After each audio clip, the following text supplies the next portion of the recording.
dia, boa tarde, boa noite. Esse é o podcast do Nimbum Lune Sim Pensar, a 5ª edição do evento organizado no programa de pós-graduação em gestão urbana da PUC Paraná. Eu me chamo Manuela Massuqueto e junto com Clóvis Ultramari, Isabela Nascimento e Gilberto Vieira, vamos conversar sobre insurgências urbanas com pesquisadores e especialistas de diversas cidades do Brasil e da América Latina. Vem com a gente!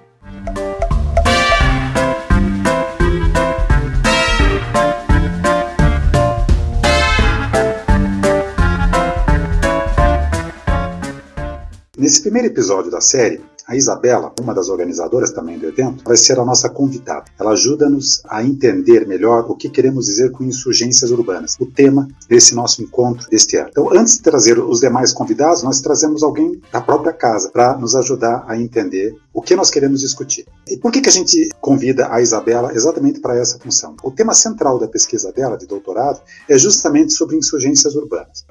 Isabela, eu vou colocar para você a primeira pergunta e depois certamente o Gilberto e a Manuela vão complementar ou vão interagir com você.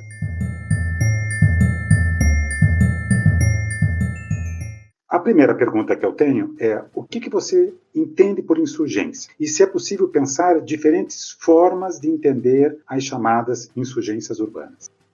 Então, Clóvis, eu queria deixar bem claro que eu faço uma relação das insurgências urbanas com planejamento, principalmente participativo. Então, a partir disso, eu acredito que as insurgências são ações táticas desenvolvidas no espaço público. O cidadão comum se reapropria do espaço concebido, do espaço existente na cidade e apresenta novas formas de vivê-la, principalmente em lugares esquecidos e abandonados pelo poder público. A maioria das insurgências que eu estou estudando carregam a bandeira do direito à cidade. E aí, essas insurgências, elas têm várias tipologias. Elas reapropriam o espaço de várias maneiras, com temas muito emergentes, como, por exemplo, desde o direito à cidade, como eu já coloquei, as questões políticas, as questões raciais, as questões de gênero, meio ambiente, as questões climáticas, as gentrificações, o processo importante que é a cidadania e a democracia. E os formatos também podem ser diversos. Eu estou estudando a criação de espaços a partir de ações táticas, mas podem ser também marchas. Então, as pessoas, a partir, por exemplo, de uma luta pelo direito à mulher, pela luta pelo direito ao aborto, enfim, N questões, as pessoas se mobilizam e saem na rua e insurgem essa temática, que é de grande importância hoje para uma transformação social. No meu ponto de vista, eu trabalho com criação de espaços, a partir do quê? Que é cidadãos que vão agir sobre esse espaço público, não o poder público, né? Não o prefeito, não os técnicos. Então, eles podem ser criação de jardins insurgentes, pequenas praças, podem ser intervenções no espaço por meio de danças, músicas, batalhas de rimas, brincadeiras, rodas de conversa e até um compartilhamento de refeições. Coisas simples também, como plantios de hortas urbanas, trabalhos aí envolvendo mobilidade ativa, questão do espaço de caminhar a pé pelo bairro, a questão de andar de bicicleta. Então, vários formatos insurgem no espaço, mas é importante salientar que essas ações partem do cidadão e não do agente público. Nesse olhar, nessa perspectiva que eu estou entendendo o que se chama de insurgência. O que você acha, Gilberto? Eu acho demais, eu acho muito interessante partir desse ponto de vista da gestão, desses lugares que vão, dessas táticas que você diz que vão surgindo, assim, que você está observando que vão surgindo na cidade. Eu estava, enquanto você ia falando, a primeira coisa que me veio conceitualmente, assim, quando você fala de ações táticas e de cidadãos comuns ainda, eu lembrei de uma referência muito legal do Michel de Certeau, que é um francês que tem um livro chamado A Invenção do Cotidiano, né? E ali ele faz uma diferença entre tática e estratégia. Basicamente, o que ele diz é que a estratégia, ela é uma ação que está muito colada no opressor, ou, de certa forma, em quem tem o poder instituído. E as táticas, por outro lado, e ele faz isso só para diferenciar como a gente opera na cidade, como a gente opera no mundo. As táticas, por outro lado, elas estão mais ligadas a quem está abrindo brechas, a quem está inventando lacunas ali, olhando para as lacunas e operando nessas lacunas, assim. Então, acho muito interessante você falar de que as insurgências, elas são, ao mesmo tempo, ações táticas e que justamente são operadas na cidade por quem está fora do campo do poder instituído, né? Eu tenho pensado muito em insurgências a partir desse lugar também, que não está tão colado com o Estado, não está tão colado assim com o poder público, mas não necessariamente descolado, né? Porque eu acho que tem uma série de insurgências urbanas que vão surgindo na medida de até a gente conseguir acessar políticas públicas, mudar algumas políticas públicas, chegar no gestor público de certa forma, né? Isso não se exclui, mas ela surge, que a gênese dessas insurgências, elas estão mesmo na sociedade civil, nesses grupos mais autônomos e quase sempre, como você disse, nesses lugares de opressão histórica, né? Eu vou completar um pouquinho o que o Gilberto falou para te provocar um pouquinho mais. Porque você colocou as insurgências como algo quase que autônomo ou independente das estruturas de governo. E depois o Gilberto adiciona uma outra informação de outras insurgências que poderiam até fazer essa conexão, essa ponte com o poder público. Mas, de qualquer maneira, como eu já conheço a tua pesquisa, tanto a tua pesquisa na região metropolitana de Curitiba, como a tua pesquisa em 5 cidades selecionadas da América Latina, já estou adiantando aquilo que você vai contar para a gente. Mas eu acho que fica claro que nos casos que você discutiu daquilo que você chama de insurgência urbana, existe essa desconexão com o poder público, com aquilo que a gente chama de gestão formal da cidade. Ou seja, outras coisas acontecendo, a revelia contrária ou não contrária, concordante ou não concordante com o poder estabelecido. Bom, mas agora, eu sei também que a tua formação é uma formação de arquiteta e você trabalhou numa prefeitura. Trabalhar numa prefeitura significa, no setor que você trabalhava, de aprovação de loteamentos, aprovação de obras, e também no setor que faz planejamento, que pensa o plano diretor, que pensa o zoneamento da cidade, significa um passado com o formal, né, com o poder público. Queria ver se você consegue fazer uma relação entre o que foi para você ter esse passado absolutamente formal e depois, na academia, investigar algo que não necessariamente é contrário ao formal, mas pode significar algo contrário, ou pode significar assim, um certo desencanto com aquilo que é formal. Clóvis, muito interessante essa pergunta, porque, de fato, eu tive que desconstruir várias coisas dentro dessa perspectiva que eu tinha pensado de ser um técnico da prefeitura municipal e poder ajudar na Secretaria de Planejamento Urbano. Então, desde 2002 que eu busco esse conhecimento e eu imaginei que com o planejamento urbano a gente ia ter instrumentos para integrar a cidade formal à cidade informal. E aí eu percebi que ao longo dos anos, essas áreas periféricas continuam aumentando em habitantes, de violência, de tráfico, uma quantidade enorme de moradias informais, inclusive até sobrepostas, grandes extensões de terras ainda sem infraestrutura. E aí eu pensei, puxa, eu como mestre em planejamento, eu vou conseguir olhar para isso, né? Fiquei muito empolgada com a aprovação do Estatuto da Cidade em 2001, com a questão dos planos diretores participativos. E aí eu percebi, quando me envolvi com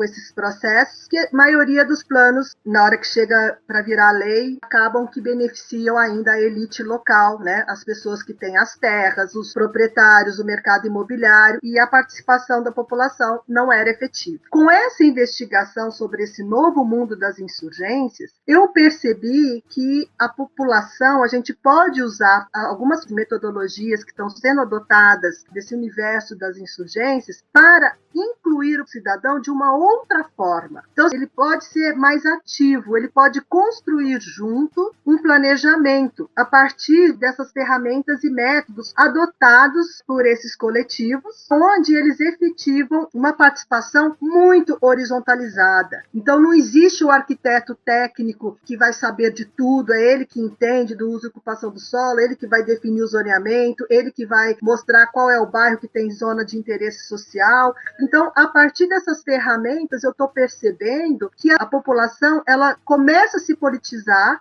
ela consegue colocar opinião e ela quer participar a partir de um jeito novo de incluir. as suas ideias. Então, essas metodologias que eu estou levantando, que são usadas por esses coletivos, vão ser muito oportunas para melhorar e operacionalizar o processo de participação da população quanto ao desenvolvimento dos processos de planejamento urbano.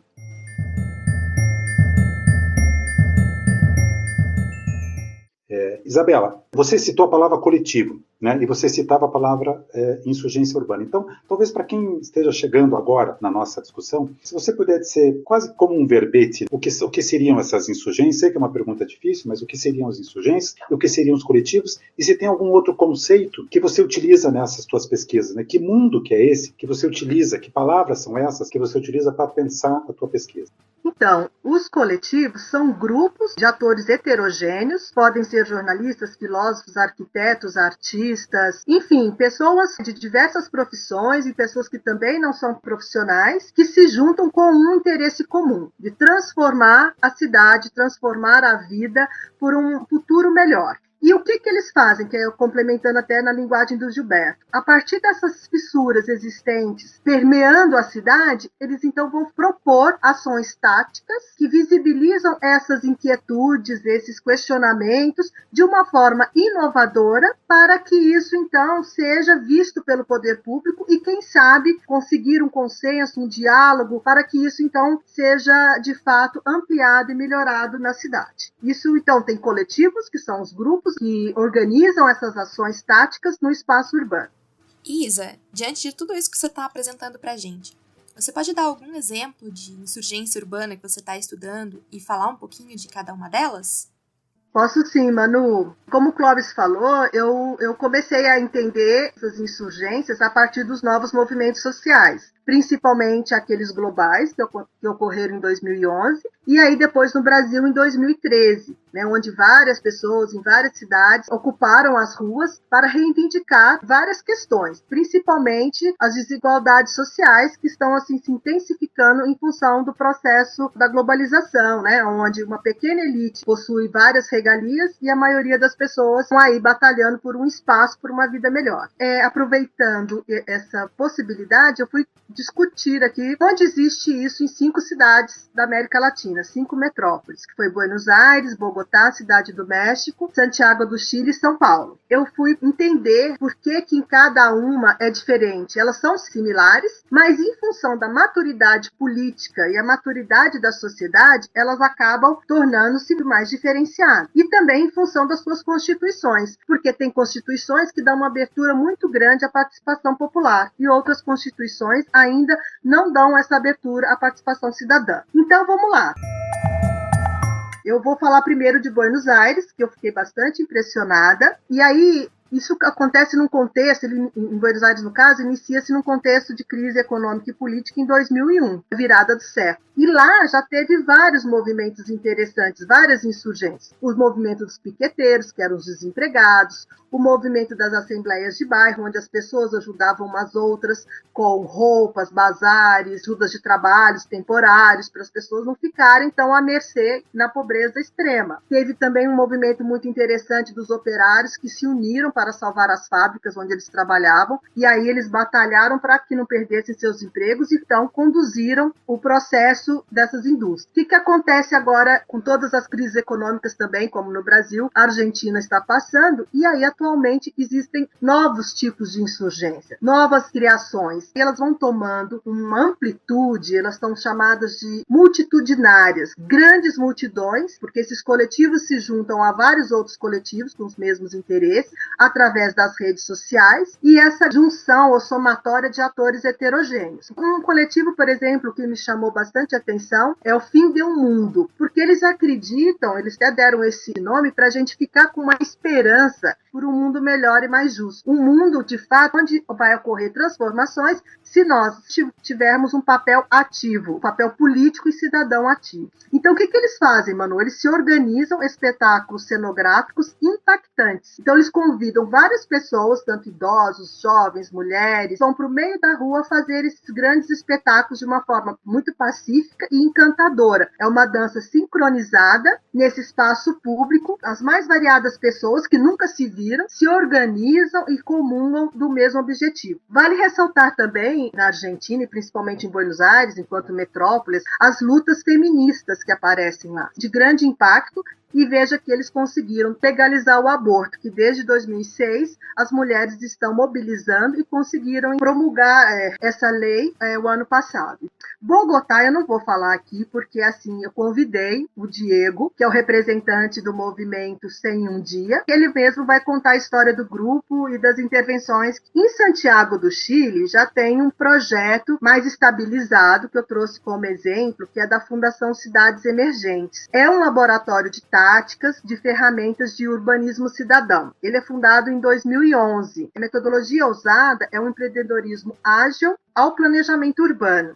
Nessa ferramenta vai ocorrer essa ativação cidadã através de uma intercomunicação social. Eles buscam esse conceito a partir da filosofia proposta por Amartya Sen, que são integradas às tecnologias de informação com o objetivo de facilitar a comunicação efetiva entre os tomadores de decisão e a sociedade. Isso é muito interessante, porque a gente percebe uma distância muito grande entre o cidadão comum e o poder público. Um projeto interessante que eu vou destacar aqui é o Grande Malón Urbano. O que é um Grande Malón? Já é uma prática que os chilenos sempre fazem de compartilhar comida. Eles apoiaram e incentivaram que várias cidades no Chile, simultaneamente, esse evento já acontece desde 2016, mas em 2019 eles vão para a rua, colocam uma grande mesa, todo mundo leva um alimento e compartilham entre os vizinhos e compartilham a refeição. E discutem política, discutem cidadania, discutem o que é melhor para a cidade, o que é melhor para o bairro. E aí, em 2019, esse evento reuniu 48 municípios, mais de 10 mil pessoas. Ocorreram, então, 300 malones, 300 refeições compartilhadas. Esses movimentos, essas insurgências, elas estão se tornando simultâneas por causa das redes sociais. As pessoas, então, estão percebendo a importância de se empoderar, de entender como é que seu vizinho pensa e fazer essas trocas de ideias para melhorar a vida das pessoas. No Cidade do México, Manu, a gente tem um movimento assim, bastante formal, que é o Movimento Urbano Popular. Esse movimento ele é muito importante em todo o país e é ele que lutou pela Carta pelo Direito à Cidade. Então, no México, já tem uma Carta pelo Direito à Cidade já legalizada e também a Cidade do México, desde 2017, ela trabalha com uma nova Constituição que fortalece a questão da participação cidadã. Tem vários tipos de coletivo na Cidade do México, pequenos, médios, esses mais formais, mas eu vou destacar o Bicicletas, que é um movimento que fortalece a mobilidade ativa. Esses grupos que se juntam vão discutir a questão da mobilidade na cidade e vão também propor modificações na lei da mobilidade. Também tem outros movimentos menores, que são de vizinhança. Vizinhos do Parque Hundido. É um grande parque onde o governo estava, junto com o mercado imobiliário, criando ali um grande empreendimento. E aí as pessoas do espaço, ali do entorno, vão então se juntar para enfrentar esse mercado imobiliário através de protestos, festas, atividades no entorno. Então é isso, assim. Mas o que é importante no México, que me chamou bastante atenção, além de cooperativas, famílias que se unem para obter suas habitações e melhores condições de vida e tudo mais, é essa Carta do Direito à Cidade. Seria um modelo muito interessante da gente também batalhar por isso e por fortalecer a nossa Constituição.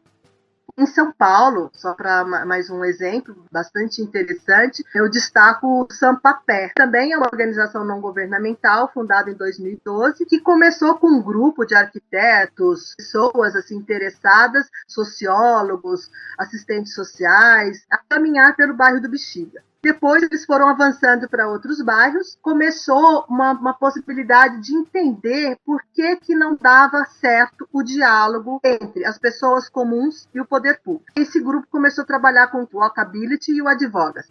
o maior projeto, eu até participei um dia da Paulista Aberta, que foi implementado desde 2015. Então, você imagina uma avenida de grande expressão em São Paulo, depois de anos de mobilização, foram 1 ano e meio de mobilização, deixou, então, domingo, a Paulista toda fechada para que as pessoas pudessem usar com outras possibilidades. Então, isso foi muito bacana e democrático. Enfim, a praia do Paulista.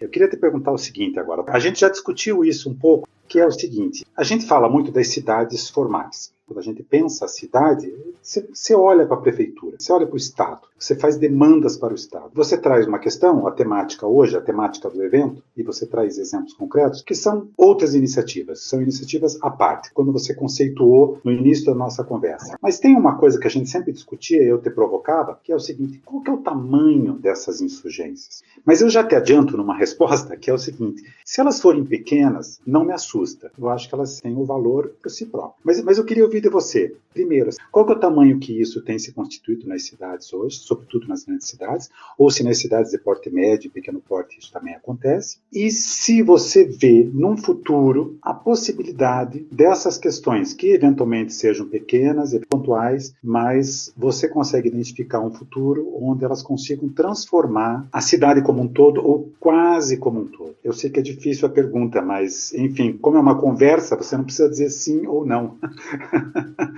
Ai, Clóvis do céu, bem difícil responder mesmo. Hoje mesmo eu acordei pensando sobre isso, porque realmente elas são ainda pequenas. Eu faço parte de um observatório de uma cidade média e eu percebo que tem nos bairros periféricos insurgências. O que eu acho é que, como essas insurgências nascem a partir de uma crise econômica e política e as pessoas já estão cansadas dessa permanência do capital ser voltado apenas para as áreas consolidadas, o capital ser voltado apenas para o mercado imobiliário e as áreas periféricas estarem sempre sem infraestrutura. Essas insurgências, principalmente em países da América Latina, que estamos sempre com crise econômica e política, elas sempre vão existir porque nós, enquanto cidadãos, vamos buscar novos caminhos para uma sobrevivência. E o que eu observei nessas grandes metrópoles, a infraestrutura não está chegando nas periferias ao longo dos anos, fortalecendo as desigualdades sociais. Em países com democracias imperfeitas, como a gente, altos índices de desigualdades, liberdades civis completamente ainda a serem transformadas, e vai sempre existir esses conflitos entre os diferentes grupos sociais. O que eu percebi na minha pesquisa é que existe capital para investir nas periferias, existe capital para levar as infraestruturas para lá, só que, em função desse sistema neoliberal, ainda as requalificações, os grandes projetos de requalificação urbana, são em áreas consolidadas, com infraestrutura, onde estão as classes elitizadas, e aí eu vejo um caminho do poder público, fortalecer o turismo e fortalecer o mercado imobiliário. E o resto, isso, para que eu vou ajudar aquela área periférica? Então, o que eu acho interessante é que os novos coletivos, esses novos atores, estão junto com a população excluída, buscando aí construir politicamente novas propostas de mudança, um jeito de reivindicar a cidade de uma forma diferente. Por exemplo, na zona leste de São Paulo, tem uma fundação, de Setúbal, que é de um grande banco, que é do Banco Itaú, que está fortalecendo toda aquela região, a partir de propostas muito inovadoras de mudança, levantando a bandeira de descentralização, né, dos recursos, para a gente conseguir mudar a periferia, já que o centro já está consolidado. Então, essa formatação desse pensamento, cidade formal, cidade informal, centro e periferia, ela tem que ser reequilibrada. E reequilibrada como? Com essa força dessas criações táticas no espaço urbano, em que, junto com coletivos, que têm atores heterogêneos, que podem ajudar as pessoas a pensar de forma diferente e propor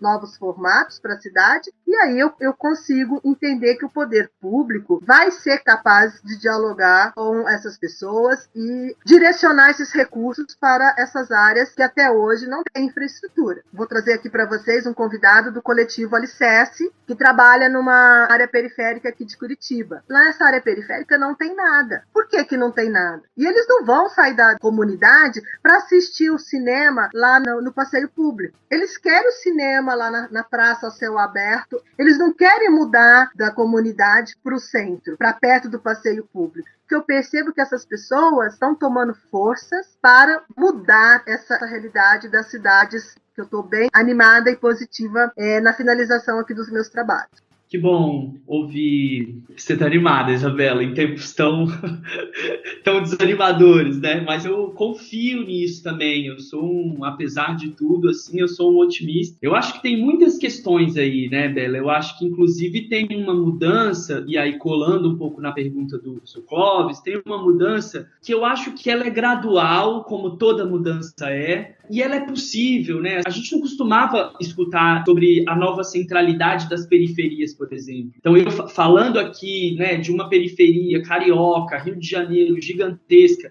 é menos sobre querer um cinema aqui perto, mas também, e por que não, de ter direito de circular a cidade a ponto de chegar bem e voltar de casa para o cinema. Tem uma transformação que eu acho que por isso ela é insurgente, porque ela parte muito das margens para o centro, no sentido contrário, assim, porque é isso, são insurgências que a gente está falando de... As transformações estão surgindo a partir de onde os problemas estão. E eu acho que isso, de certa forma, transforma a política, né? Quando a gente fala de transformação na política institucional, nas estruturas da cidade de fato, a gente também está falando sobre uma reposição de lugares, ou sobre um jogo de lugares políticos e de poder. Quando você começa a ter mais jovens periféricos assumindo espaços de poder, eu acho que aí essas insurgências, essas intervenções, que é de onde a gente vem, talvez isso comece a fazer mais diferença na estrutura das cidades. Assim.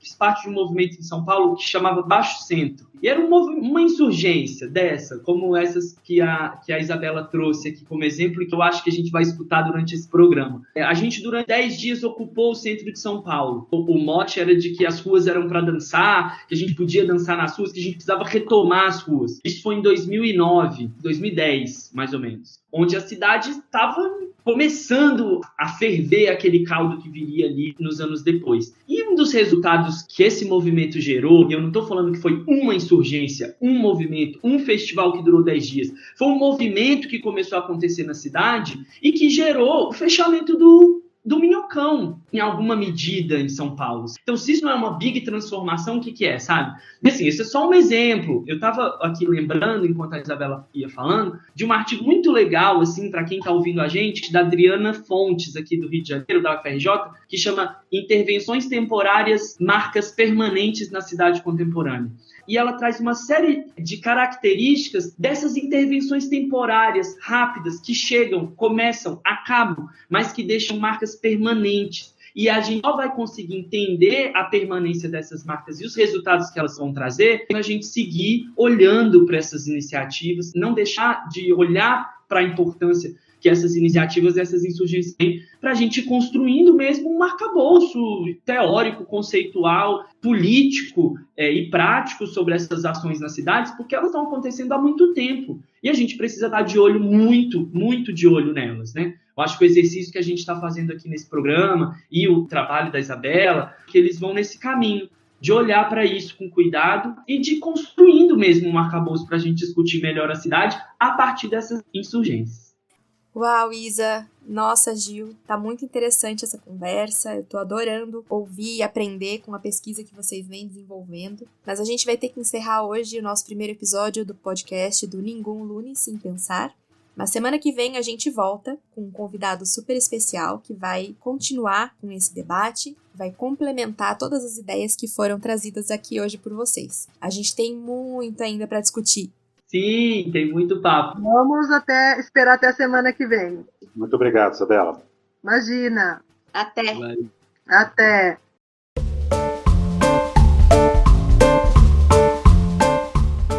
O episódio que você acabou de ouvir contou com o roteiro de Clóvis Ultramari e Gilberto Vieira, pesquisa de Isabela Nascimento e produção e edição de som de Manuela Massuquito. Até semana que vem!